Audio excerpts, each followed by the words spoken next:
Salutations to everyone. I think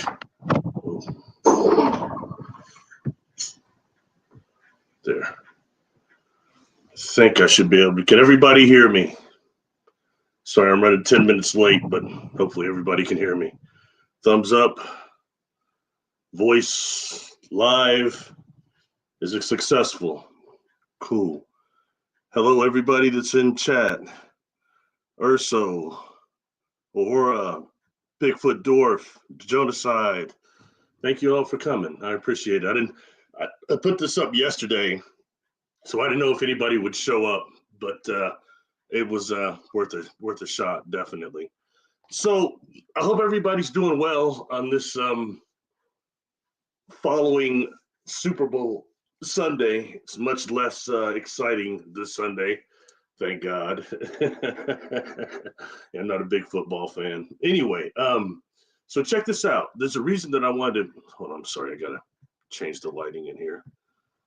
There is a reason that I wanted to do this particular live, okay? It's not going to be as long as the other ones, but I think it's very important. And this is based on actually a show I had done with Jessica Jones probably about 2 weeks ago now, and it was concerning reptilians. And apparently upset some people because people said, well, you were making faces and then you can't accept negative encounters. Look, that's not the case at all. Number one, I was irritated because I was having major technical difficulties. And number two, I was being put into a certain category like my sight is myopic. An individual talking does not really know what all I know. Okay, they've not really followed my information. Okay, so they don't really know where I'm coming from on any of that. And no disrespect intended, but it's a little presumptuous to think that I'm in any one category because I'm not. All right. And what I want to talk about was actually positive and negative contact. All right. And I'm going to try to break this down. And what I've got is I actually made an outline, so I won't be talking on here for 2 hours this time. And there's about 21 points I want to go over very quickly after I talk about the positive. All right. And something I want to say.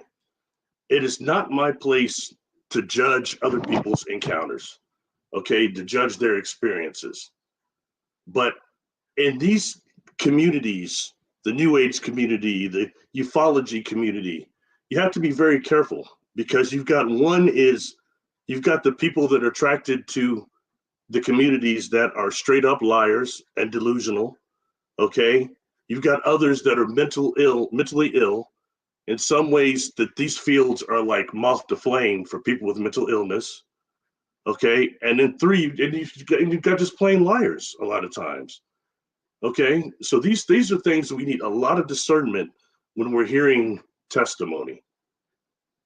And I think it's important to take that in. And number 4 is that a lot of people in these communities, they want fantasy. They straight up want fantasy. A lot of stuff I talk about doesn't fly because I'm not always talking about clones. I'm not talking about reptilians. I'm not talking about celebrities. I don't give a damn about what they're doing. If they're cloned, if they're this or that. I mean, that's not what I'm into. I'm more into consciousness, and I'm into the consciousness of our experiences, and it goes beyond this gatekeepers of this material and some of the things, okay? So when it comes to positive contact and why I'm bringing this up, all right, and I'm not going to go into mine a lot because there's tons of videos on this YouTube channel about my experiences, but I'll tell you what brings me to this very specific reason, okay? It was an experience that I had missing time. It was the second experience when I was almost 20 by this time, all right? It involved what we would call a pure conscious craft. I didn't understand what that was at the time, all right? But suffice to say, I wasn't alone during this experience, at least part of it, going to the spot where this ship showed up. But we can like see it as we're driving out there. And there's a certain feeling that the star beings have. And then when I pulled it up to the spot, suddenly there's like this, you can't see the ship anymore. It's gone. but these fireflies are going all crazy and stuff. All right.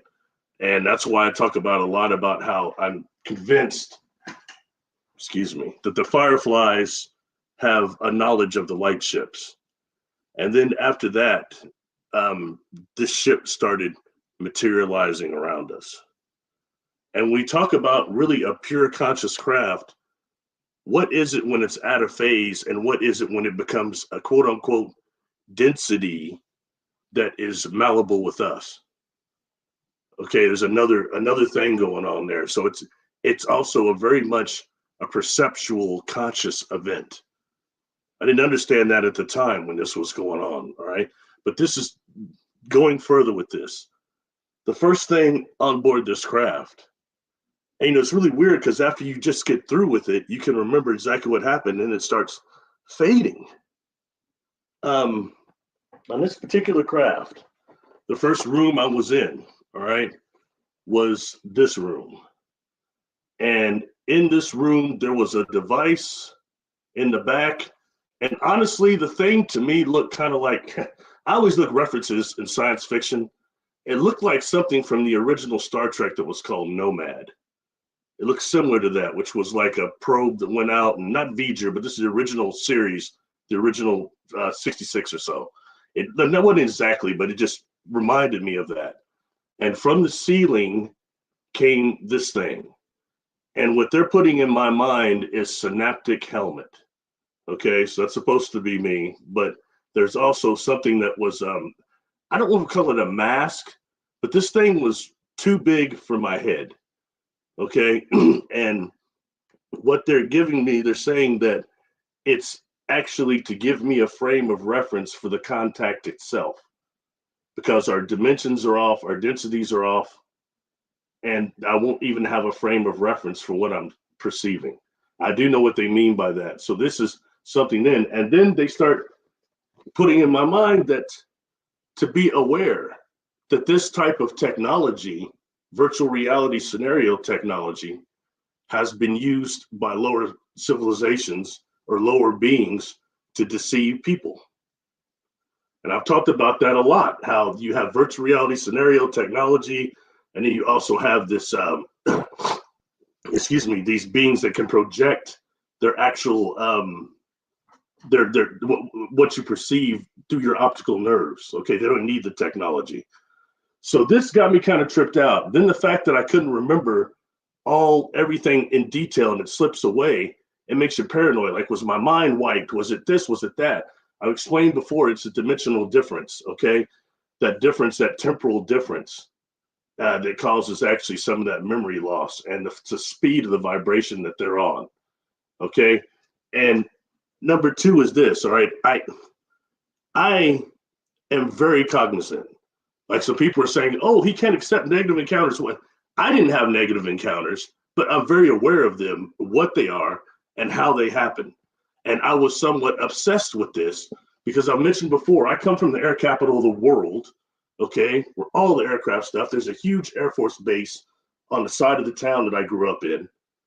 All right, so I was concerned, like, okay, my God, did the military get me?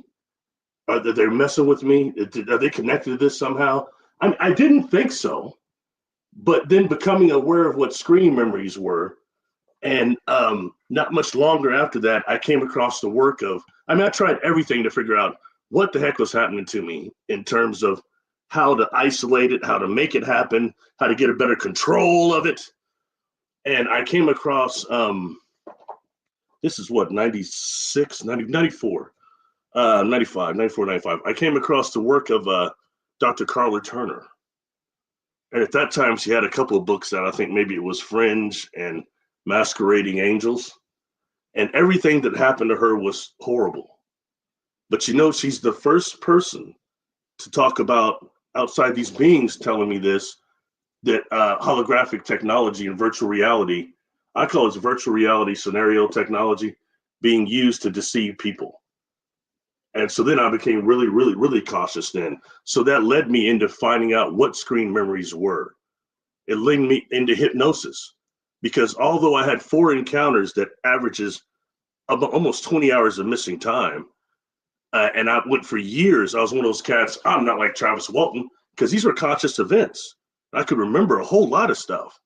But the truth is, each event, I'm missing 4.5 hours of missing time. And what I could remember from each one was really just a fragment of the time I was missing. But I had this thing going like, man, so I'll hypnotize myself and look for screen memories and stuff like that. And I learned how to hypnotize other people quick and easy and good, but I couldn't do it on myself because my black ass can't relax. I'm paranoid, stressed out, and I can't let go, a control freak. So I had to actually sit and let somebody else regress me. You know what I mean? Somebody I trusted, somebody I was able to research who they were, what they were doing, and also have the things recorded so you know exactly what's happening. You're not being implanted. Anyway, sorry.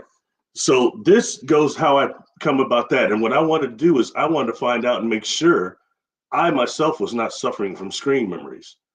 I didn't think I was, but I didn't know for sure. I had very positive encounters and I wasn't. Okay, another thing on this craft. All right, this is another room. And this room here, is that upside down? Yeah, sorry. Right here, this room, I called it like a bridge. I don't know what it was, but it was another room in there. The walls are almost hexagon-like. They've got that texture of some sort of mycelium. Okay, and this room, what you see around is also, it was these portals. Okay, these wormholes.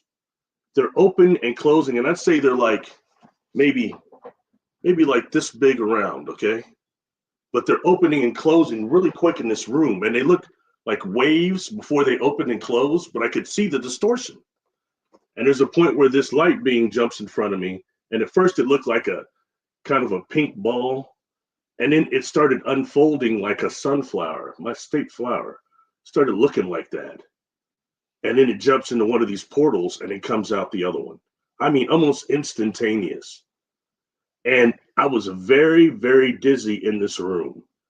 The portals were making me dizzy. They weren't stable. And the only thing that seemed it was stable in this room is this spiral black beam. I remember grabbing it, holding on to it so I wouldn't puke or something. That's the way these experiences were. Okay. Anyway, so I'm picking up also during that time, we're like fish out of water. Okay. And I had mentioned before that I used to practice something called the Gate of Power. That's from the Great Walkers that was presented by Carlos Castaneda. And it's a way of actually projecting a plexus, a light on the ground when you're running at night. And as you hunch and you raise your knees actually up to your chest, and it looks very bizarre, but you can see like a light that kind of stops you from tripping. And I look up, I was torn, flew across these fields I was practicing this thing on. And I didn't understand at that time what the Gate of Power actually does is it silences the internal dialogue. Once you stop talking to yourself, you start going multidimensional. And sometimes I'd see out in that field, I'd see ships start materializing, or I would see these. I've heard them called different things. I've heard them called sprites, heard them called fae, but the truth is there are these blue lights that are boom, boom. And you think there are fireflies, but in the middle of January, that cold out there, it's not fireflies. But these things were so quick they would go out. And I'd be looking like, man, just trying to catch them in more than just peripheral. Okay. And I assumed that they were like fairies or something. But, it never dawned on me that actually they were non-corporeal, possible corporal or command officers from one of these craft that are maybe taking a shore leave or whatever they're doing. But they're like fish out of water. So in a craft like this is where they could do this. So this craft is what I'm telling you is able to project and secure its own Makos, its own black holes as a way of travel because the engine itself is temporally displaced. And when Rudy Shields started calling me on the phone, he took interest in some of my experiences, and this was one big time because he specializes in Makos, magnetically eternally collapsing objects. Okay. Another room on board this craft. You should get a lot of responses to this one. It was this room, okay? And this room felt very, very organic. It felt almost like a cave to me. And it's got these, oh gosh, I don't want to get roasted for this. Stalactites or the staglamites that come down. Think of staglamites that come down. I think stalactites go up. I could be wrong. Don't toast me, okay? Point being, coming off of these staglamites / stalactites, what the hell ever, are these cocoon-looking things. And they've got, again, the hexagon. And for those of you that have followed what my experience is, one I had when I was a teenager involved a piece that looked like C60 that was inside this engine or this brain thing that I call the gyroscopic engine. Okay, and what I was seeing was there's this golden energy that they call this AGLE, that angelic golden liquid energy. It's some sort of polarized light. Okay, they've also called it the living light. It's moving. So this thing looks like a cocoon that's almost moving. And then I start seeing stripes around, like light strips around it. And what emerges is a light being. It was actually much more golden than this, the being itself. And I tell you, the way it looked to me, this being looked was, and they're telling me it's to give me a frame of reference for just the communication, this form that this being has taken. And I'll be honest with you, to me, if you've seen the movie Cocoon, the original one, with Raquel Welch's daughter and that one corny cat from Police Academy, Mahoney, what's his name? Steve Gutenberg or whatever. Anyway, that movie Cocoon. Sorry, y'all. Anyway, that movie Cocoon. When they dropped their skin, they're supposed to be from Antares too. When they dropped their skin, they were these yellow energy beings, and that's really what these beings somewhat look like. Maybe without the face, but that's it's amazing. I've talked to many people that have encountered beings like this now, light beings like this. Okay. And that was on board that same craft that had this. Anyway, so that's why I have an interest in virtual reality scenario and all that technology. And I got somewhat irritated at a point when I first came forward, and sometimes I have these people that come forward, oh, you were part of DARPA. You were part of MK Ultra. No, I wasn't. And I'm sorry, it doesn't, because it doesn't fit your parameters of contact. Don't force it up on me. If I was, and if I was a part of that, I would tell you, yeah, I was. I was not. Okay. And by the same token, I don't think that there's no such thing as negative encounters, because I do actually regression work, and I've worked with several clients that something has happened to them and it wasn't positive. Okay. So we've got, I think the majority of contact throughout history is positive. We've definitely got the negative, and we've got those that experience both the positive and the negative. All right. But what I want to talk about this, and oh man, I better take a drink real quick of this vitamin drink, because I know some people are getting pissed off at me, and like they got mad at me on Jessica's show. I think not everybody, just a few people. And look, I'm going to be honest. I'm not here to be liked. All right. I mean, that would be cool, but the world doesn't work like that. I'm not everybody's cup of tea. But I enjoy science, and at least it gives me somewhat of a basis for what I'm experiencing and for all the stuff we're dealing with. Okay, it's not an answer to all. Science is not an answer to all, but it's a place to start, at least, that takes us a little bit out of the fantasy. And I'm very, very into seeing things that are somewhat transparent in our society, not just people giving testimony, actually seeing things that have transparency that we can research and back up. I think it's very, very important. Excuse my language, it cuts out the bullshit, man. I don't like BS. Anyway, so hold on. Check it out, everybody. I don't have a whole lot of time today. I have a client soon. But I want to make sure I go over these, and then I'll look into the chat, and I'll try to respond to everybody. Thank everybody for being here. I appreciate every single one of you. Rita Mills, John Temprine, I hope it's pronounced that right. Aura, Santa Radio, Suzanne, Urso Supervisor. I appreciate you all. Okay, so check it out. Back to this, because you know me, I get off topic and I'm screwed. Anyway, so again, I'm not here to judge people's experiences, and it's not like that. And I'm not against the SSP people at all. All right. But when I first stepped forward, it was especially to gather as many contactees as possible to communicate and try to get this tapestry that we're living in with all this stuff. All right. And when it comes to some of this SSP stuff, all right, at first I was having some problems with some of the recall I was hearing. Okay. And the way that these retrieving the memories were gotten is not always standard for contactees. And, you know, like when like CCRI and Ray Hernandez and them, I'd ask, it's like, what do you think about that? And they were all saying that, you know, we think that that whole SSP thing is a psyop and it's done by people. And, you know, I can't say I disagree with that. I'm not going to say that's all of it, but we're dealing with something, all right, that is actually something being done by people that I believe is to, okay, let me go back. Starting with this, all right, there's an attack targeted individuals. I believe true contactees and the true contactee population of this planet are targeted individuals to a certain degree. And when I say that, okay, it's because there's something being done to completely rewrite the whole narrative of the contact scenario.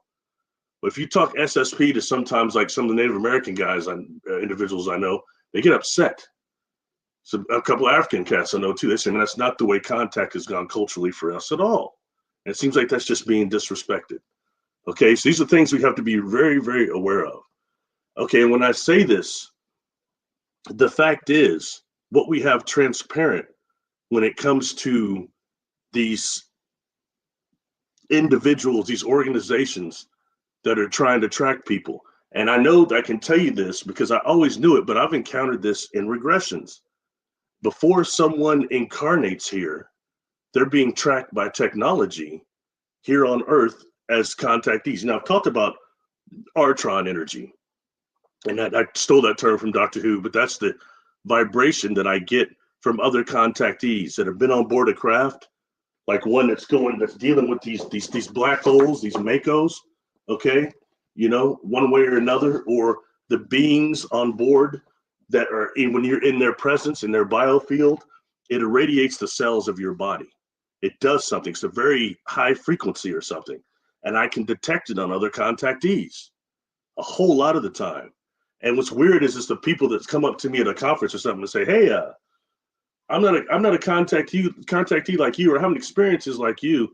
And they've got this ton of this Artron energy jumping off of them. Are you sure? You seen a UFO? Well, actually, yeah, I have a couple of times. How long? Like 20, 30, 40 seconds? And especially, you know, like was you looking at it and you were in a group of people and nobody else could see it, maybe one other person. Well, yeah. How'd you know? Because it's select targeted contact. And you think when you think of like collective consciousness of other civilizations, you wouldn't think, well, hell, if it's Star Trek talk, the entire Federation stopped what they were doing so they could focus just on thinking to me. Yeah, that's exactly what's going on. See, we don't understand that type of higher level deal. Anyway, when dealing with back to this anyway, is that's what I'm saying. It's certain things that are pointed out. And when I go over this list real quick of 21 things, I'm not going to explain them all in detail. I've got several videos on my channel. Some of them I've posted in the chat at the beginning, and I'll post them underneath the video when this is done, that are actually videos I've done that talk about this. One is called Mind Control and SSP. Another one is called Hacking the Brain. Another one is Hijacking the Contactee Narrative. And another one is Targeted Dream Incubation. I explain all those, get pictures on each one of those. So I'm not going to repeat everything here. But the most important is the things I give out here, please write them down and research them for yourselves. It don't matter what I say, okay? Research them for yourselves, and you'll see the transparency. And we'll address this, all right? And again, I'm not trying to offend anybody, but when I hear some of these stories and some of these experiences, I think that this has got something to do with it. I think some of it is not real. I think the 21 and back is not maybe real for some people. I think it's a simulation. Okay, and I'm going to tell you why I think that. Now, could I be wrong? Yes. Could it be that? Some of it real, some of this too? Probably so. But I think this part needs to get out, okay? And I'm saying also, so everybody don't perceive that I don't know anything about negative contact because I haven't had it and I'm not accepting of it. That's not true, okay? Anyway, so starting, okay? All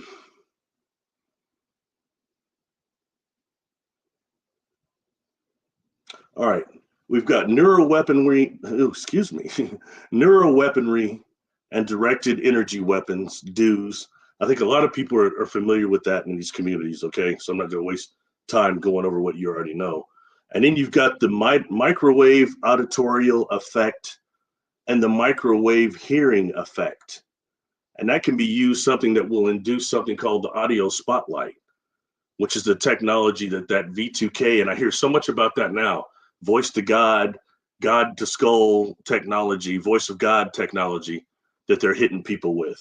And, you know, that's kind of coupled with that whole Havana syndrome, which is also using the same thing. You know, there's a system called LRAD, LRAD, that stands for Long Range Acoustic Delivery.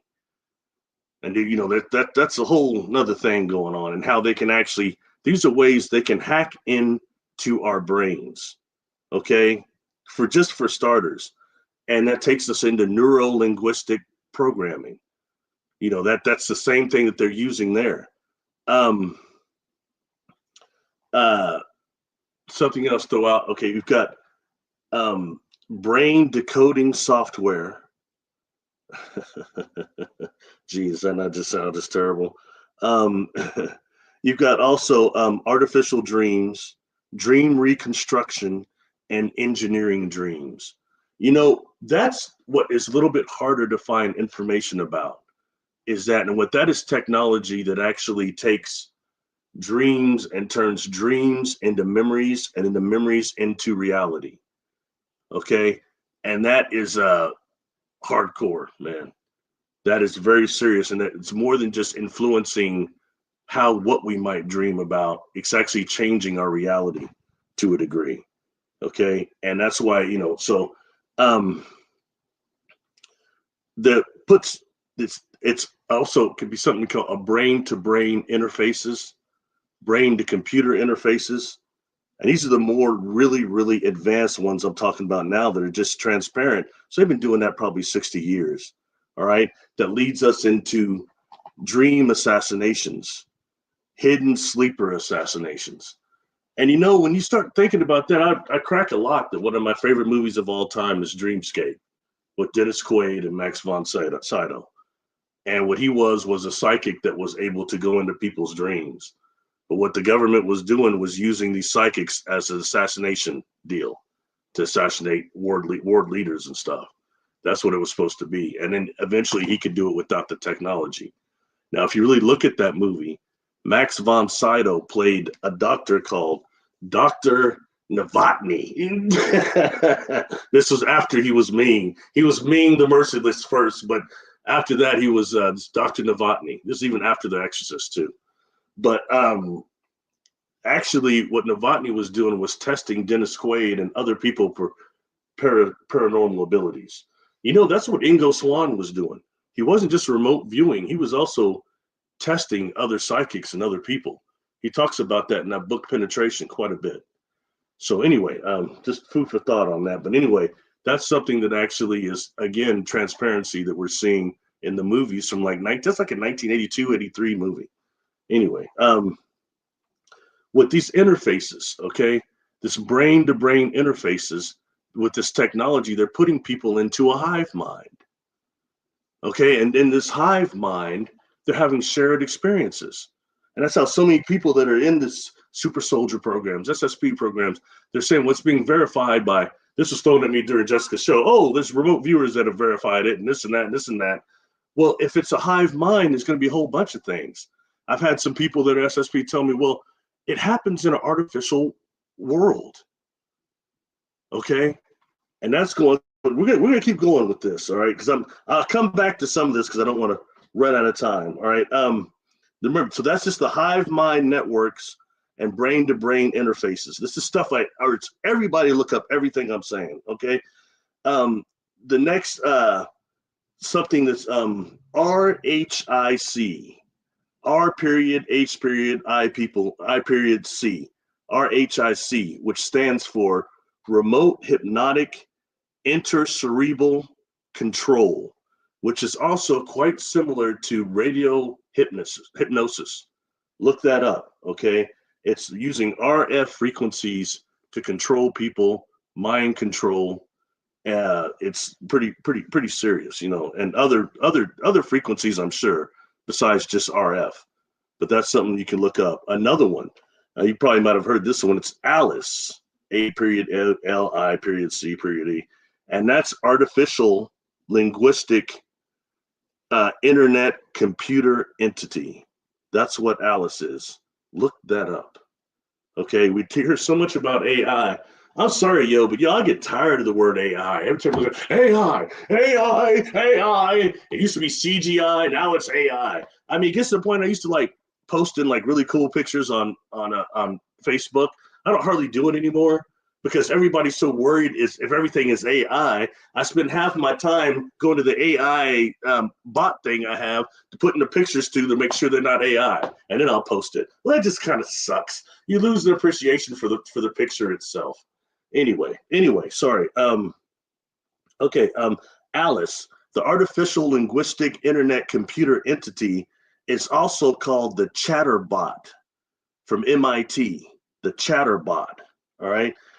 Something else that is used is nanodust and nanoparticles to infect, including the chemtrails they use. Did a video over that in Morgellons too, but I think they also are like infesting people's homes. Like I know somebody said they had in their vents, they had this nano dust in their vents. So I mean, that's just another way to get people really at the subtle. If it's not even a smaller, the pico, maybe even smaller than the nano. So anyway, something else they're capable of doing. This is a big one. False third eye projections. That's even worse than the dream incubation, targeted dream incubation that we just talked about. Okay, another system, AI system, TAMI, TAMI, thought and memory interface. Okay, but if you look at something like what DARPA supposedly had, they called it time-aware machine intelligence. And that really takes us all into that quantum computer thing. Okay, there's something called magnetotelepathy. All right, MEG, and that's the mapping of the brain. You're doing neural imaging of the brain, and they're actually trying to make a brain for Google. If you're aware of that, in fact, I've got the name for that down here too. Quail is another one of these AIs. QUAIL, Quantum Artificial Intelligence Laboratory. Look that one up. And when I tell you that Google is trying to make a brain, they're trying to map an actual physical brain for Google and put Google into a brain system. It's called Fuchsia, FUCHISA. That is affiliated of Google, working with them, that is trying to map the Google into a brain, artificial brain. Okay. I mean, if that's not some Skynet type crap, man. Anyway, sentient world simulation. Look that one up. The sentient world simulation. Okay, and it's run supposedly by D-Wave computers, and it involves something that's similar to a QSE, quantum synthetic environment, which is like almost a hologram type of thing, but it's got particle synthesis. So the person experiencing that wouldn't know it wasn't real. And when you start dealing with this sentient world simulation, it means every single community that they're putting in this Google Map thing, if they're subjecting somebody to the simulation, it's going to have real people, real places. And it's not going to seem fake to them at all. It's just seem just as real as what we're doing right now. Okay. Palantir, Palantir,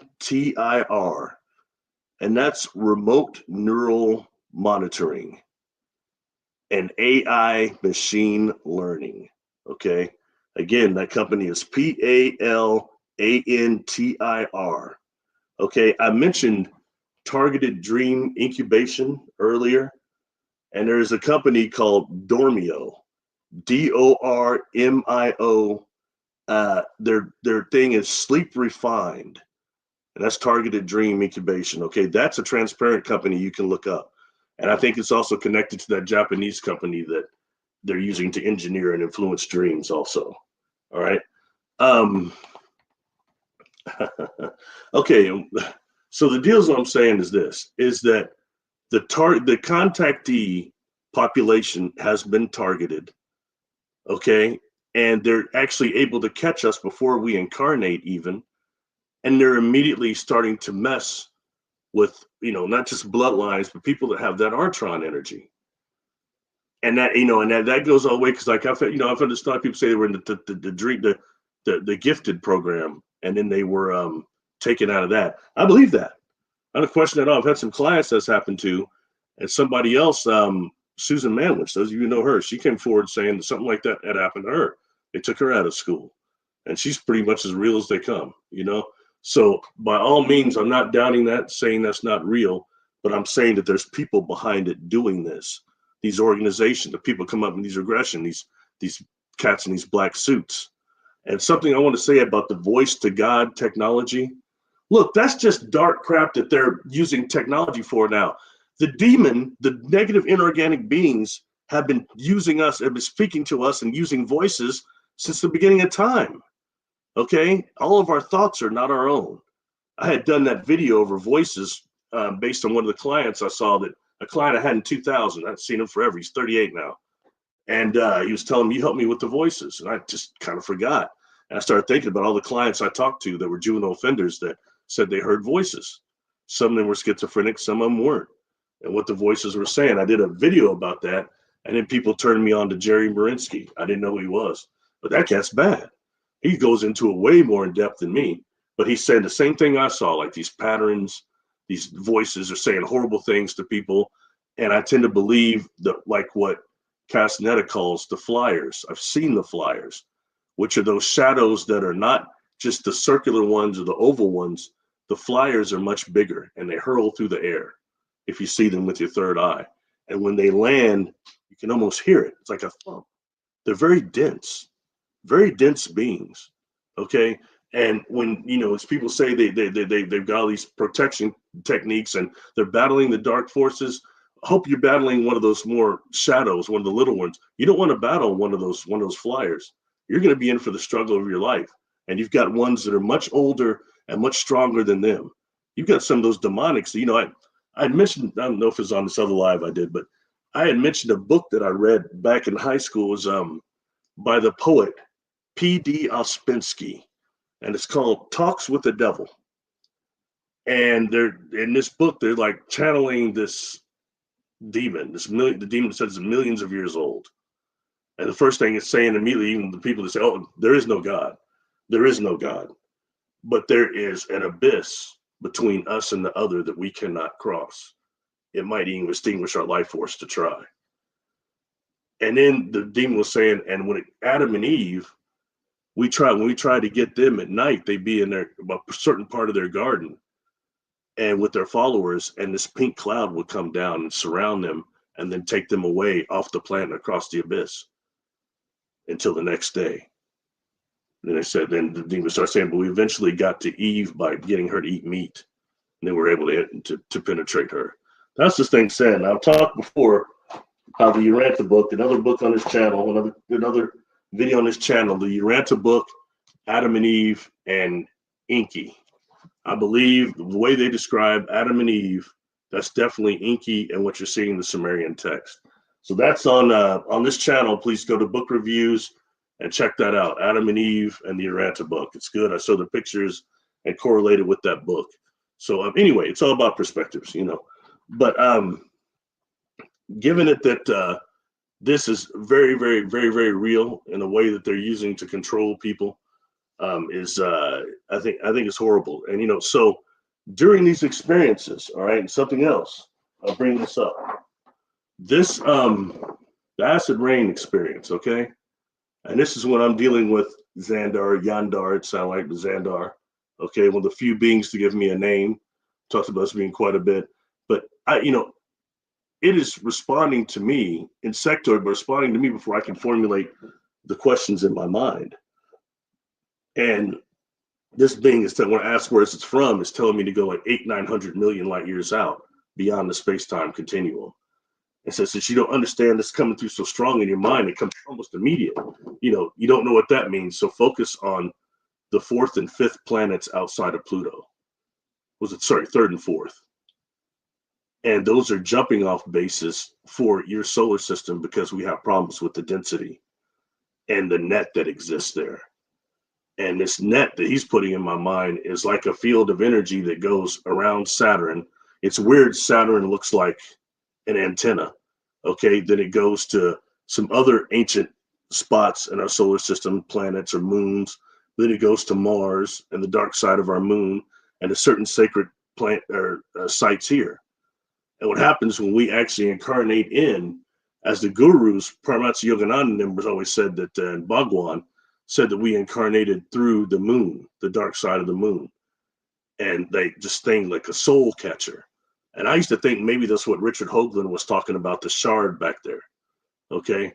Anyway, so when you come through though, there's like an electrical field with this net that hits the orgone field of your soul, of your spirit, and it helps wipe more of your life memories, soul life memories, so you incarnate without them.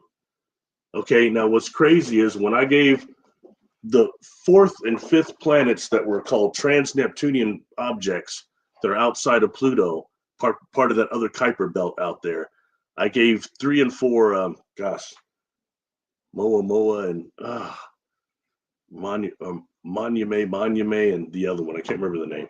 Anyway, she remote viewed both of them. And, one of them, she's seeing these bases on it, just like this being had told me. But then she's saying, there's something about a time bomb. And she's picking up on this net, this field of scalar energy that we pass through when we come here. And it keeps us at this lower vibration here as well. She was saying that. And that's what that was in her data. And that's something that I did not anticipate at all, was for her to pick up on the net thing, So this is what I'm saying. We come through this net and it comes a point of what do they do here on this planet to suppress people that would already be contactees anyway. When you deal with the Makos, the black holes, you all know what I'm not going to go into that more, but the Mako actually is the Akashic records. You have civilizations that no longer exist, okay, but they still exist within the Mako. Does that say what it is again? Okay, I will. I'm talking to them. Okay, so the Mako is of the black hole, and the black hole, when something passes through the black hole, there's a perfect copy made on the surface that goes into this Mako. The Mako is the organism that within the black hole that holds the information. Okay, and so that makes the hard drive, the black holes, the hard drives of the universe. All right, so that's so you have civilizations that are like type 3, type 4. They use not just space, but the fabric of the black hole, of the Mako itself, as their power source. A lot of those civilizations no longer exist in our time frame, in our existence wise anyway. And so the only way they communicate with us is through these Makos, who operate like conscious waves, what they call quantum conscious waves, which occur spherical and helical. And we've got the microtubules of the brain, of the body, and the brain specifically, which are spherical. So we can access these black holes through these Makos through brain waves, which are almost instantaneous too when dealing with travel. So anyway, that's something to do. I mentioned that before a lot, but when dealing with some of these craft that can actually project these artificial black holes, artificial Makos, and then control them and use the one with the path of most coherency, that's important to really be aware of that and the type of sentient craft you might be dealing with. One that's millions of years old for all we know, a space organism. I was on one of these ships walking around wondering, well, how come nobody's escorting me? Nobody's doing nothing. Now they're in my mind, but I'm about to pass out, so I'm not much of a threat. But the truth is, the craft knows me, I think. It has access to my soul life memories, immortal soul life memories. So it knows, just the way that, certain beings here have access to the race memory. I think it's like a race memory, but it's on the soul level, soul memory with some of these craft. Anyway, okay, so going back to this, okay, so I bring this up in these things here, okay, and what I want to really emphasize now, when it comes to everything I just talked about this simulation, how it can be, some of the stuff can be some type of a simulation they're putting people in that rewrites the contactee narrative, if I didn't say that, okay, which makes it all to negative, which does exist. But right now, if you read the media, I mean, everything, all contact is negative. Everything, all extraterrestrial is negative, negative, negative. Very little positive comes through. Like during like the show Justin and I were doing, like I asked an individual I was going to, I just didn't get to, hey, what do you know about healing contact experiences? And please don't just say stuff like the galactic family. What do what do you know anything about positive encounters? Because it's real easy to focus on the negative and SSP and abductions and all that. You've got a bunch of us that are experiencers. We're not abductees. Okay, we need to be acknowledged, and we'll put all this together. Anyway, when it comes to this SSP and the people that have been through the 21 and back, all right, I'm not putting it down, but I'm going to say there's something now. Oh gosh, oh sorry, there's something I left out. Oh, sorry everybody, sorry, something I left out. Implants, okay, and I just released a video like yesterday about implants and some of the newer ones. Some of the implants they have now, like those $1 million implants and things, there's a couple of people to check out. One of them is Dr. Jose Manuel Rodriguez Delgado. Okay, he actually did neurological brain implants and also neurological modulation. Okay, check out all the work he did and with the implants he was doing, how advanced those things are and the things he's connected to. Okay, another individual is Donald Ewen, Ewen Cameron, and he did something called the Montreal experiments, which are brain experiments and programming brains and doing stuff like that. It's stuff like this. You can follow these individuals and their work, start catching patterns patents for technology and thing. And why I'm bringing this is this, okay?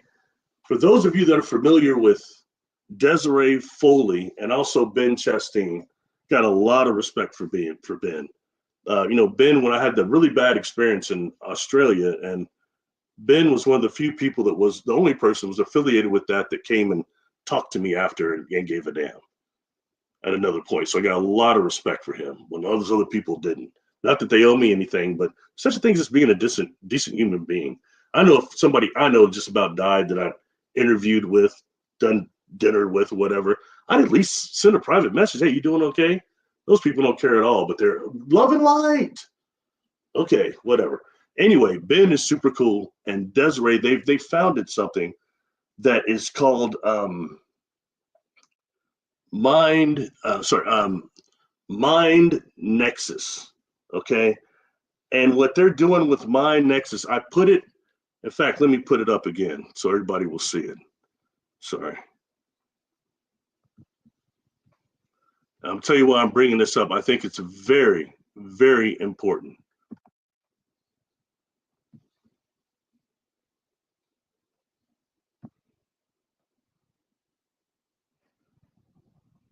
Sorry, let's make sure you all get this.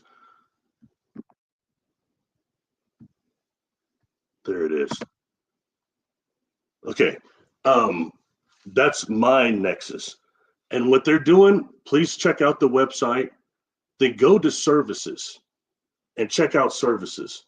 What they're doing is they're doing scanning, multispectral scanning with a couple different devices, advanced, very sensitive devices that detect not just RF, but frequencies that are not naturally generated by the human body. okay, which targeted individuals do quite a bit, okay, generating these type of energy fields that are not natural. And then they're able to actually trace some of these to certain corporations, certain medical institutions. Man, that's heavy.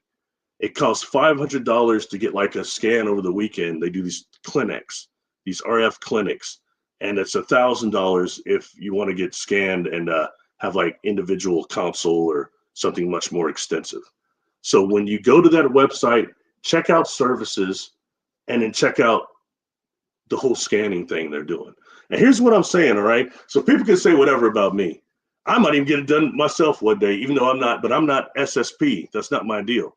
Okay, but I mean, those people at 21 and back, why don't y'all go get scanned and show somebody like me that you're not emitting any of those RF frequencies that these corporations and these dream experts and these people that are altering people's worlds and completely trying to control the UFO contactee narrative, that's not what's happening to you. It may not be. What's happening may be completely real. But are you emitting these frequencies?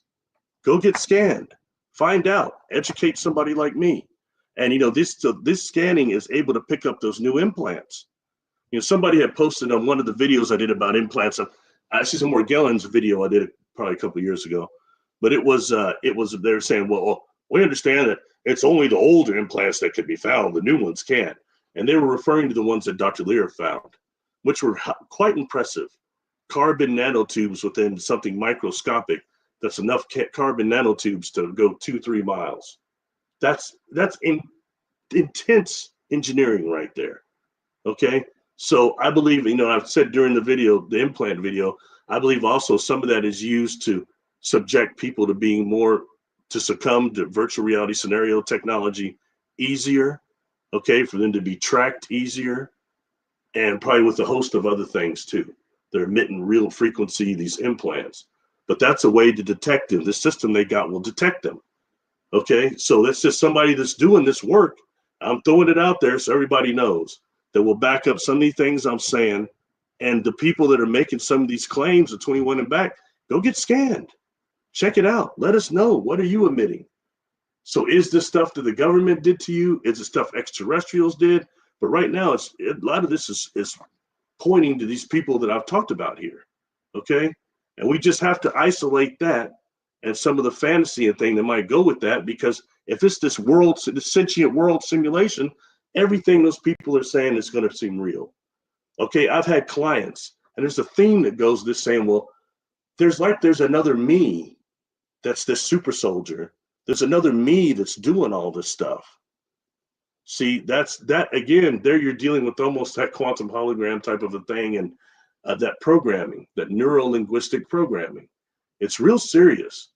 And we come in here unaware of it, and they're tagging people to stop. If you have these beings, like I mentioned, that are living, they still exist within the Mako, within the Akashic records, okay? The Mako is the Akashic records. They can still communicate with you, and you can have an experience through your brain waves, through the divine field. We have some of these fields that do work, these beings that do work with the divine field. I've encountered them, okay? So that's not emphasized enough. So like I said, I'm not trying to put down SSP or anything, not saying it's not real, but we need to get to how much of this is engineered by people, that what I just brought up. The names need to be researched. All the artificial intelligence systems I just gave you, look them up for yourself. It don't matter what I say. Okay? And that's why, so that's where I'm coming from with that. So I don't want people to think that I don't believe it, that it's not true. That's what I think is going on all the way around. Right. And you've got that. And I did another video that's called The Hijacking of the Narrative, the Contactee Narrative. And things like the work that Ray Hernandez had done for the CCRI and that huge, all that survey and stuff, somebody like Tom DeLonge was trying to buy it from him. And somebody else. For what reason? They're trying to rewrite the narrative or suppress what the information he had. And it showed that that contact was much more positive than negative overall. And I've seen people since then try to discredit Ray, try to discredit all the academics on the team. Oh, it was a skewed test. It was a skewed survey. How? I worked with some of them at the beginning. He wanted me to be part of the panel for them. I didn't do it, but I mean, they weren't scamming anybody. They're trying to reach out to contactees around the entire world. And the people making those claims, I don't see them having interviewed thousands of people, thousands of contactees. Food for thought. Okay, that's all of that. Hopefully I haven't pissed anybody off too much here. Let me look at this for a little bit before I have to go soon here. But they're right about the frequencies. Yeah. Thank you, Tanya. Helpful content. Fragments. Yeah, fragments, sanitarium, all parts are fragments. I hear about that and about altars and stuff. And let me be honest, okay? And I mean, I got to throw this in there. When it deals with mental illness and DID, which used to be called MPD, multiple personality disorder, it sounds a lot like that. And you see, I've met somebody who had, when I was younger, that had MPD for real, and they were a trip. There was like 4 or 5 of them on this lady, okay? And I didn't understand it at first. One of them was like real outgoing. The other one was like some sort of pervert or something. And then the other one was just real mean. I only met 3 of them. I didn't understand what was wrong with this person. They just come to class all the time. They'd be different a lot. Sometimes really weird, and I found out later that they were somebody that suffered from real MPD. I've also met a walk-in. I met a couple of walk-ins now, but the first one was this lady named Timar. And I think I mentioned her last show I did, but Timar was maybe pushing 80 or something. And I didn't mention her because she's had that conference where I met Randolph Winters that was with Billy Myers, supposedly, and he had the fake pictures, and it was just very disappointing. But anyway, she was a walk-in. And when you be talking to her, like I said, she's like 80. All of a sudden, she might just do something kind of like Daryl Anka does or something like that or something, And then she started talking like a little girl. And at first, I was like, man, I was getting close to getting my psychology degree.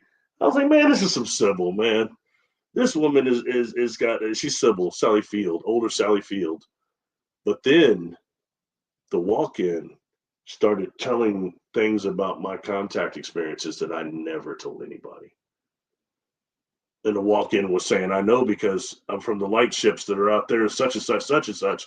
And that's where I was before I came into this body. And it was really a trip. So I can't just discredit that. Okay. It was more than just Sally Field. So, anyway, so the gray androids don't give off human emotions. I can't comment on that. I've not experienced the grays. I have experienced these little blue guys. They look similar to what a gray would look like, but they were real little blue cats. And I've been asked about them, and I felt emotion coming off them. Let's see if we got a picture of them now. Oh yeah. Something else I want to say while I'm here, right? I mean, people might have trouble seeing me. Let me turn on this light. I'm sorry. On the last live I did, there was an individual that asked about these throne beings, okay? And I only talked about Burn Daddy in the other videos I've done, but they want to know what I had said about thoughts and warp fields. That was this one, okay? This one did not give me a name, but when it stepped forward, suddenly it was in like a chamber, like a clear glass chamber looking thing. And it's sitting there like in this really nice chair. But these beings had the backs of their heads looked like these strings of light, and it was like going back into the cosmos, even more than this illustrates, right? And this being is sitting inside this chamber, and there's like a contraption around the head that's containing the light to a degree, or at least restricting it. And this being is putting in my mind the warp fields of your thoughts change reality. And it took a second, because for me, warp fields is more propulsion and things of that nature, as opposed to actually dimensional structure or thought structure. But I understand more now. Our thoughts actually create warp fields themselves that interpenetrate and change reality. And I think we could also call that intent once you know to actually how to focus your intent. Anyway, these beings, and I kind of, there's a picture Mary Walwell has of these beings drawn by these young contactees that have crystals in their chests. They look different than these, but I wondered always if there's a connection. And she had also said that she thought some of them were Wajina. These were throne beings, and these were in space. And what these beings had did is they sent my own guides to distract my physical body while they bilocated me and then interacted with me. Something I didn't expect to get out of that. Anyway,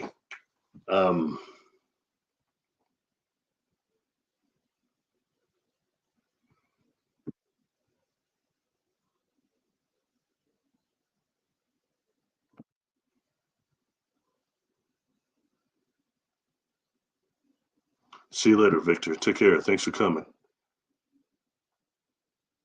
See, everybody's kind of communicating around amongst themselves. It's cool. I'm not seeing any questions or anything. So, anybody have any questions or anything I need to elaborate on a little bit more? Because I know I get going kind of fast and rambling a little bit. Anything on here that I really didn't touch on good, especially the 21 things that I went over. And or anybody have any questions or anything you want to kind of elaborate on? And like I said, and look, have this information, but I'm no means an expert at any of this because I didn't have those experiences. But I am aware and able to do some research and try to put the pieces together that takes us out of fantasy and more into reality and what's really, really going on. So like I said, not to discredit anybody's testimony and stuff, but we have to find out why this rewriting of the narrative is going on and this infiltration that they're doing, I think, on people that would have been probably positive contactees, but they're being tortured and that's being restrained.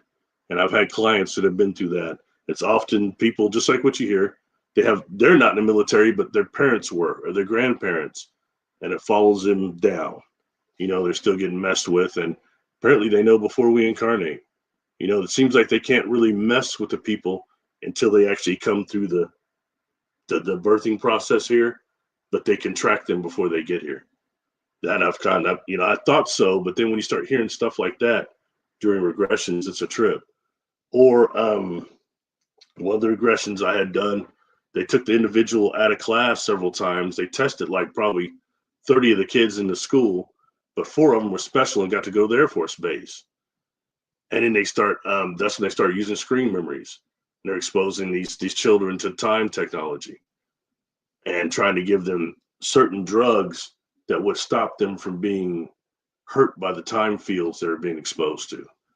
So, or testing out something. I think Jessica did a show called, sorry, everybody, I can't say the word, like Dyson glasses or something similar to that, but this was even more. These were actually projecting a full third dimensional reality world, like an alien frontier right there in front of the person that looked completely real. They could not tell was not real.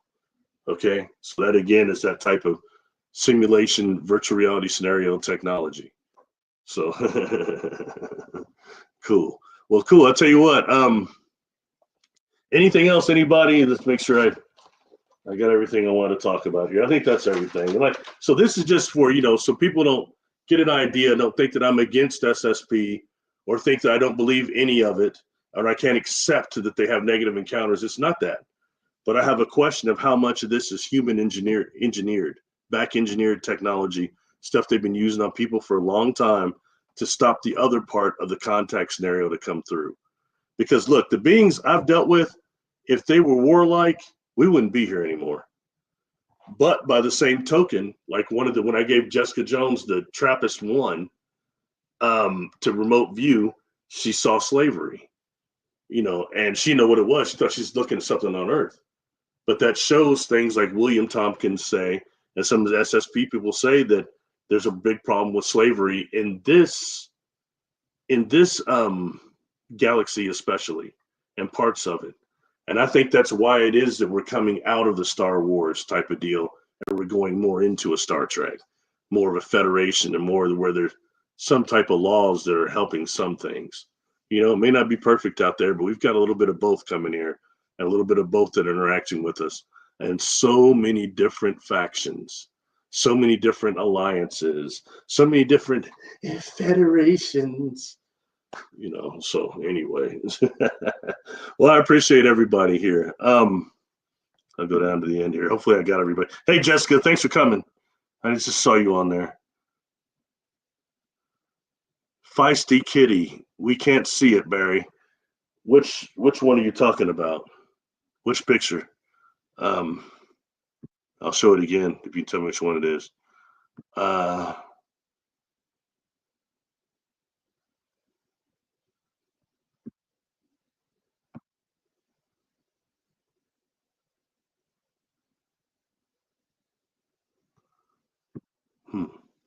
Pretty cool. Everybody's just talking amongst themselves.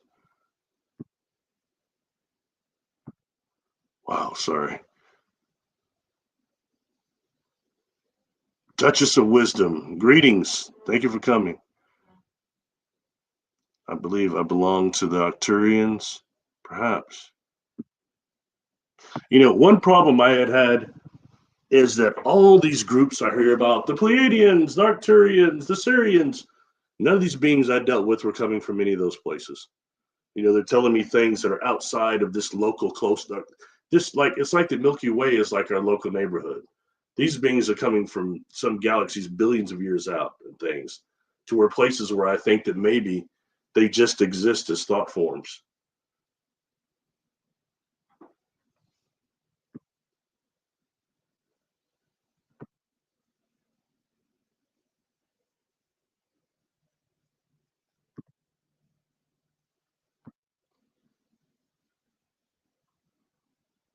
Huh. Very good chat. I like everybody chatting amongst themselves.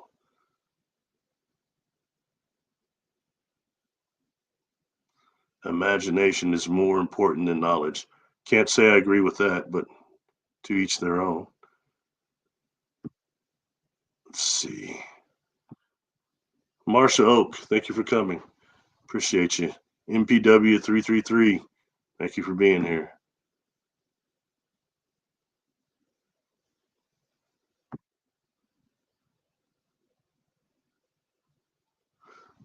The red-green plasma beings. I called them throne beings. And you know, the name I got was Plagerian. And I started questioning it because that name is a bit commercial. The whole Pleiadian thing to me is just a bit commercial. But so I started asking, are you mean you're like Pleiadians? And they say, no, we're over that sector of space. That's what they're saying. And when they bilocated me, this went on in space. But it's crazy because for me, this was a conscious experience. I was conscious dealing with these guides that were like crawling on me. I couldn't see them, but I could feel them, and I could see them in my mind's eye. But it wasn't these guys. And I'm interacting with these guides, and then when I get done with that, suddenly I'm missing 4.5 hours of time. I was just sitting in the chair, and it bothered me for years.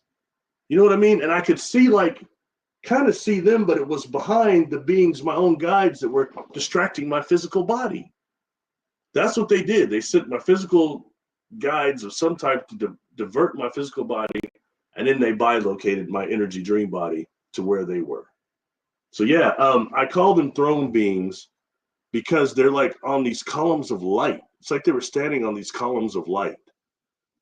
And if you look up throne beings in J.J. Hurtak's book, it kind of describes them to a degree. You know, there's another group of beings in the Uranta book. I can't remember what they're called, but it kind of describes. Sorry, I can't remember. But anyway, it kind of describes them too.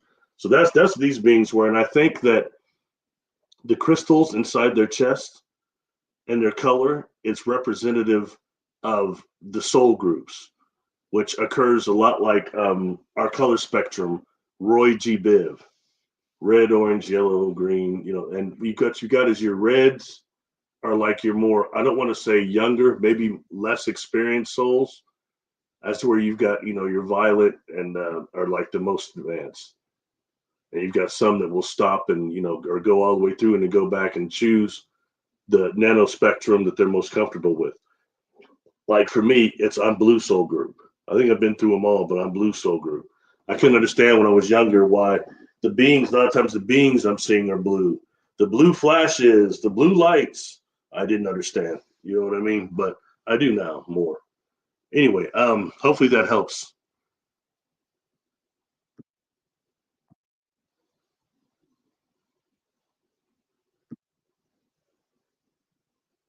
Yeah, for this being here, Xandar, Yondar, it was telling me 900 million light years out, and it brought me to a supercluster of galaxies called Abell, the Abell cluster, specifically Abell 2256, and it's way out there. So that's what I was dealing with, and that stuff used to disturb me a little bit. These beings were never giving me. It took me forever to get even a name. I was 36 before they finally gave me a name of wherever this alliance is they deal with. Anyway.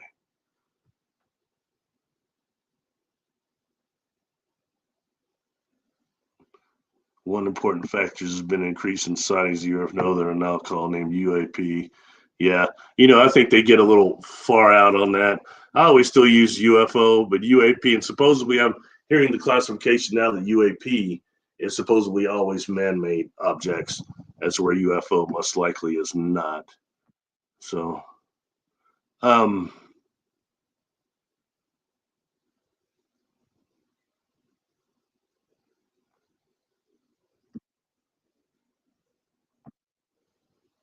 what are the ages of the crystal beings? I honestly don't know.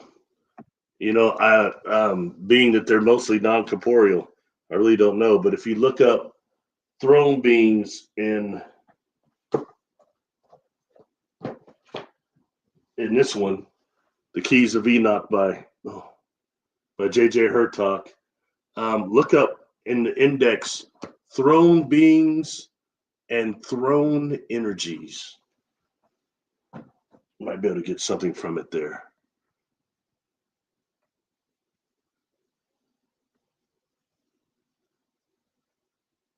Good will probably be a context for the collective narrative and Walking Lightning 369. I've tried to remain open and wonder if this SSP thing they're doing people through, is that another way of introducing us to the contact scenario? But the problem is so much negative stuff happens to those people that it's almost demonic seeming to me. You know what I mean? So I think so. I don't see that as real contact as much as it's a diversion or even a decoy, you know?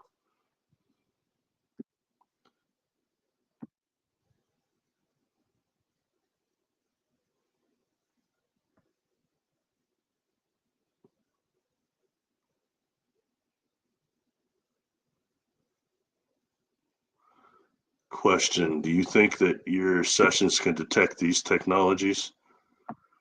I mean, it does, because your subconscious, your superconscious knows.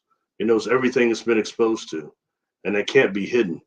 What I have had during sessions, it's Monac Assassin, that I have had them throw me screen memories during a session. Yeah, and they'll try to avert what the people and stop them from accessing what really happened to them. I've had that happen a few times. Like, for example, the one individual that had the goggles I mentioned, the screen memory they threw right at the middle was this a jar of jelly beans, a big jar of jelly beans, and the kids had to all try to guess how many jelly beans are in there, and the one that gets the closest gets the jar. But that just kept coming up again and again. I knew quickly it was a screen memory like that. You know what I mean? I know how to break through them. But that's the one they were using. And I find it interesting that they try to do subterfuge during a recession itself. And that's not the first time I've dealt with that before. Another one on my channel, there's another one that's called, it'll be under my experiences in the playlist. It's called The Soul Fracturing Regression. And what that individual had went through was they were trying to separate their energy body from their physical body and seeing how far they could get it away, and then trying to take parts of the individual's soul and try to put it into these clones that were in these different like dimensions, these different realities. And it was a trip, you know. But before I could get to that, they tried to throw a screen memory of these doctors behind a counter, behind like almost a like a window curtain type thing. These doctors standing back there watching. They weren't doctors. They were different. Actually, would break through that. They're actually different beings. One of them was an eagle being. One of them was a dog man of some type. One of them was an octopus looking being, humanoid frame, but octopus type of head. You know, stuff like that. I mean, stuff that really trips you out. You know, and I had mentioned before during that regression itself, and this individual came to me. I met them in a conference, and they came to me because they were having night terrors, waking up with night sweats, and their spouse was really concerned, and they couldn't figure out why. All right, so breaking through that, it was these contacts, the separation of the body from the spirit that was making them very uncomfortable and giving them the night terrors. Okay, and you know what's interesting is that sounds horrible to me. I'm sure it does to you too. And at the end, I ask, so would you consider these encounters negative, these experiences negative? I thought I would hear a yes, just like that. No, no, I don't. What? Why? Well, because they're trying to learn. What they want to know is how come they can't love like we do? They're capable of love, but it's like love, like not even quite like the way our household pets love. It's not even quite like that, but they're capable of love. But they also want to know, why is it when we die, we go directly to God and they don't? And they're trying to increase their species so they can love and so they can go directly to God. So they're trying to interbreed with us. I mean, I just sat back and listened. You know what I mean? At that point, what do you say? It's not for me to judge. You know what I mean? But it gives you that thing like, whoa, this wasn't expected, the answer I expected to hear. Anyway, sorry. Try to get through this. I gotta go, everybody. So um Bigfoot Dwarf, what's up, man?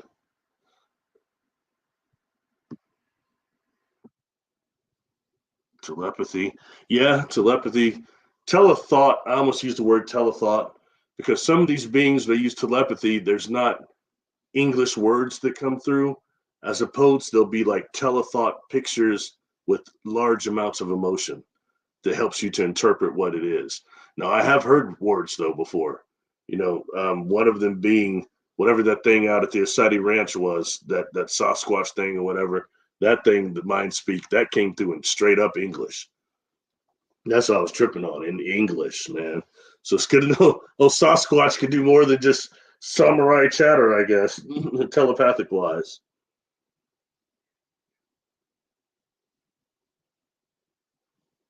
Mars attack, totally possible. What's up, Jessica? Integration, more than integration of people in galactics. Remember, they also have interest in stuff.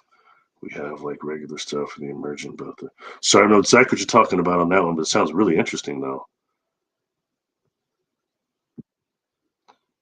Disilent goggles. However you say that word. Lord knows I hate mispronouncing words. People tear you up. He said staglamites. It's stalactites. Oh, gee, sorry.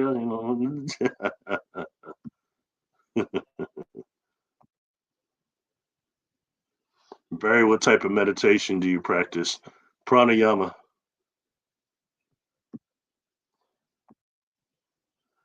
Kriya, but more specifically, pranayama.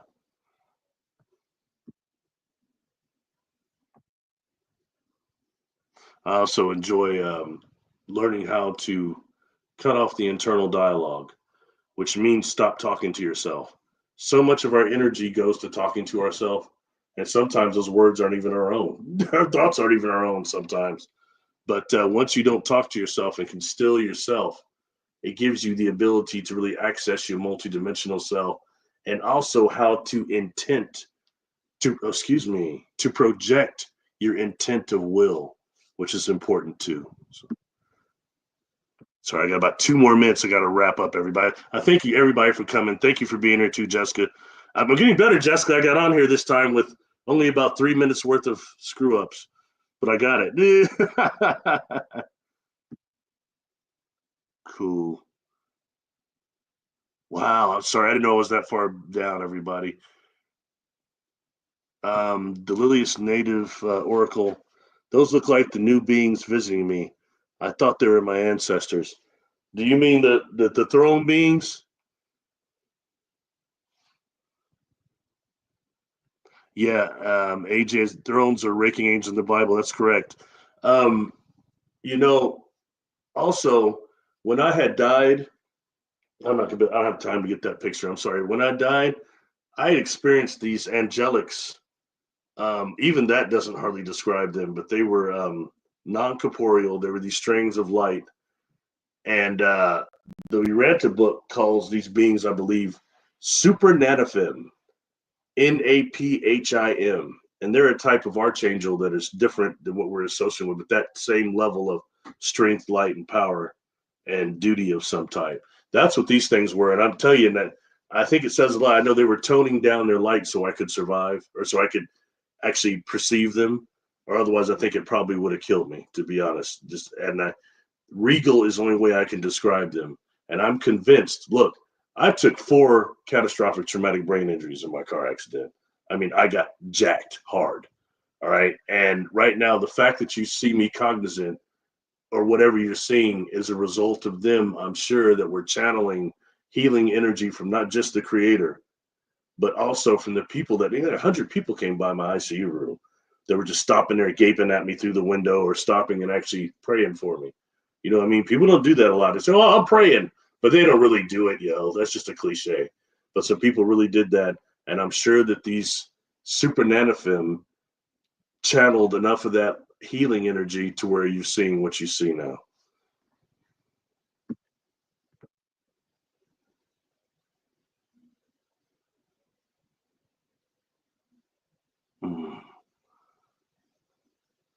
Who or Mel T? Who or what did you say the Inky was in the Uranta book? Do you have a video on that?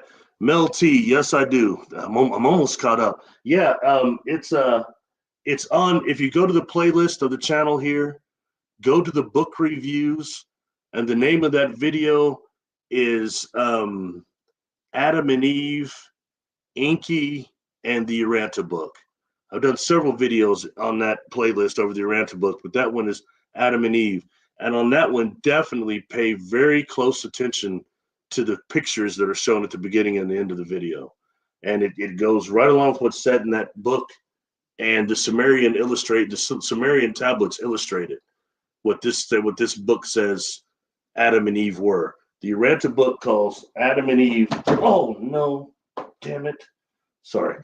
The Uranta book calls Adam and Eve material sons and daughters, and that they're dispatched to planetary spheres when they reach a certain amount of civilization, and they're called biological uplifters.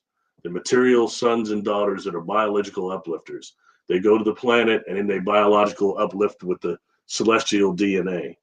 And and I mentioned on there that there's and they talk about in this book a type of ritual that Inky and Eve have to go through before they can assume control of the planet. And you see in the Sumerian text, Inky standing on this like stairs he's going through some sort of ceremony, and there's like the waterfall coming off his head and these fish in the water. I think that's supposed to be sperm. They're showing him he's that biological uplifter. Then afterwards they talk about when they fell in the Lucifer rebellion, Adam and Eve did, and that before they left the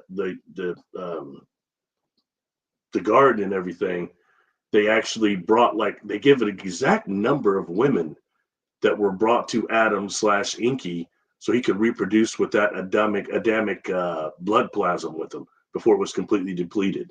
And on that picture in the Sumerian text, you see a giant holding a woman about like right here, from here to here. She fits about here, and she's handing this woman over to Inky, who's another giant sitting there.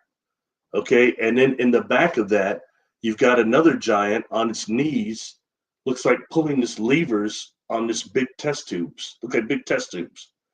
I mean, it says that in that book right there. So I say that Inky and was Adam and Eve as that book portrays them. Anyway, so that's food for thought. Again, that's on the playlist. Book reviews, Adam and Eve, Inky, and the Uranta book. That's the name of that one.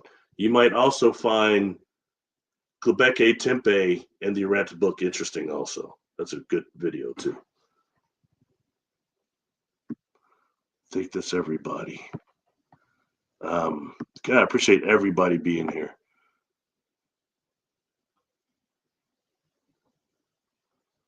Wow, cool.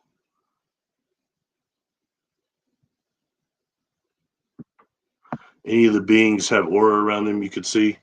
I don't know if you're asking me, you're so, yeah. You know, some of them, it's not that some of them, I mean, it's like they're kind of bright, the light around them, but some of them just being in their biofield is very elating. You know what I mean? And then when you're not face to face with them, it's like hard to remember them. You know what I mean? So that would be something there that they have light. I don't see quite the different colors coming off of them like my friend Timar and others have. You know, sometimes when I see energy fields around people or beings, it's generally this yellow or whitish color.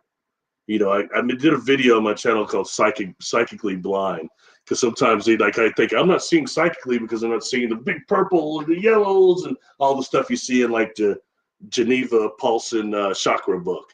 You know what I mean? It didn't look like that, but the truth is I'm seeing energy directly through people. So we all see different, you know what I mean?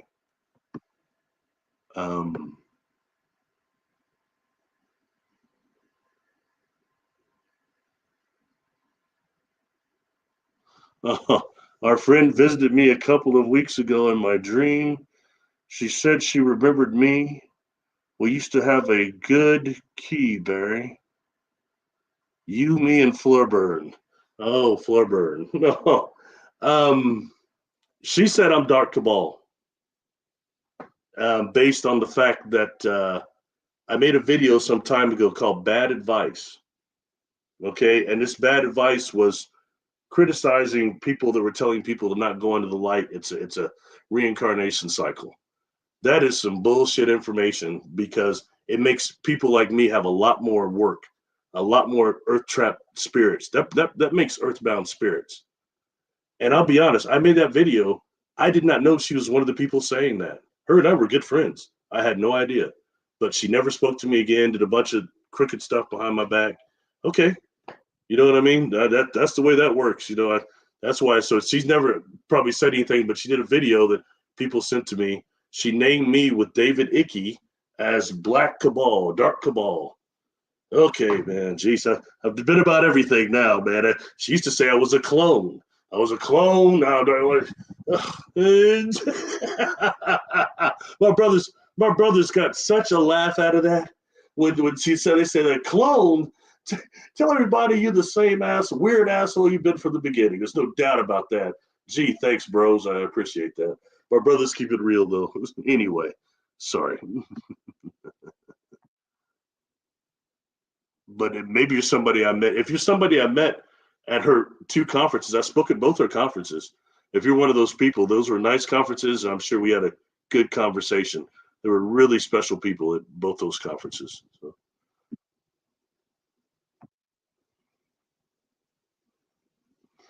Apocalyptic scenario. That's what they want. They're always trying to walking lightning. They're always trying to throw us to a timeline of destruction. Always nuclear war and things of that nature. They're always trying to push us to that. And it happens during times of high solar activity, which are just coming out of one. Those are when those time medics, those time shift, AKA Mandela effects happen.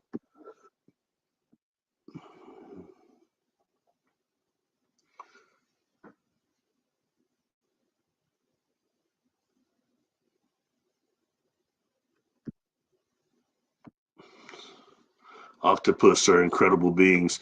You know, I've never encountered one, but MPW-33. But you know, I find it very interesting that what's that show? Resident Alien. Resident Alien is supposed to be some type of octopus being related to the octopus, and it's interesting that just came out a few years ago, but humanity's run with that hard. And then, as I remember, he's actually he attends a UFO conference, and he goes in the back room and wants to do with the Don King of Ancient Aliens. What's his name? Seleucus or whatever. He's sitting in there and starts talking with the Ancient Alien, the whole deal, you know. And then the Ancient Alien or the resident alien goes to another room, and he's standing with that lady he runs around with, the kind of good looking sheriff, and or whatever she is, paramedic or whatever. But they're talking about grays and all these different people somebody's presenting. He's over to her. Oh, they owe me money. Oh, they're no good. And then and these are the blue avians. Oh, they're not what everybody thinks, or something like that. I was like, wow, they really threw blue avians on there, on Resident Alien on Sci-Fi Channel. I was shocked, but hey, whatever it is, what it is, right? Blue avians sell, I'm sure.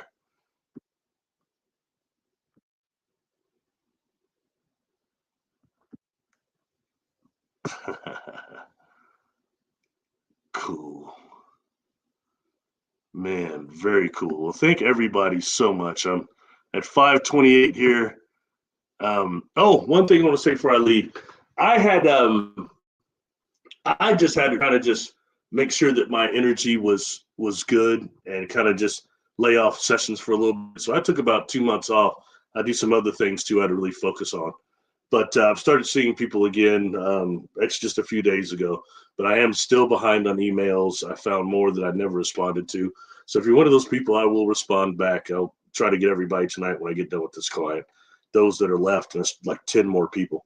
But I will still see people I'm willing to schedule forward stuff, and I'll still help anybody I can.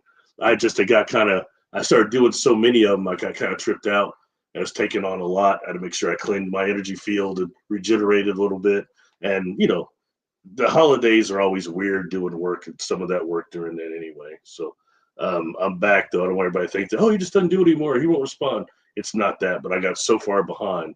I'm shocked. I'm shocked that many people wanted services from me anyway. So that's a blessing. So much appreciation to all of you. If you sent me an email and I never responded, send me another one now. I'm definitely gonna look at them tonight, and I'm sure I'll catch it, and I'll try to find the others too that I didn't respond to. But thank you all for believing in me. Thank you all for coming here. Great chat. Can't see how many people are in there. Thanks, Jessica, for getting my back as usual.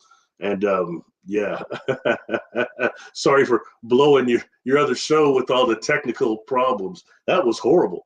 It made me think that, one, I wasn't supposed to be on there, and it's interesting because I didn't get to really perceive and present the stuff that I presented here, which is my view on it. So it just looked like all kind of weird. And I think that maybe they're trying to, you know, those dark forces, there's forces that do not like me talking about this. They hate the work I do. And it's been made very clearly, you know, they attack all the time. It's a trip, man. And everybody notices right now, since 2025, attacks have been up across the board for everybody. Anyway, I got to get going. I got a client here. So much love, everybody. I will try to do another one of these soon.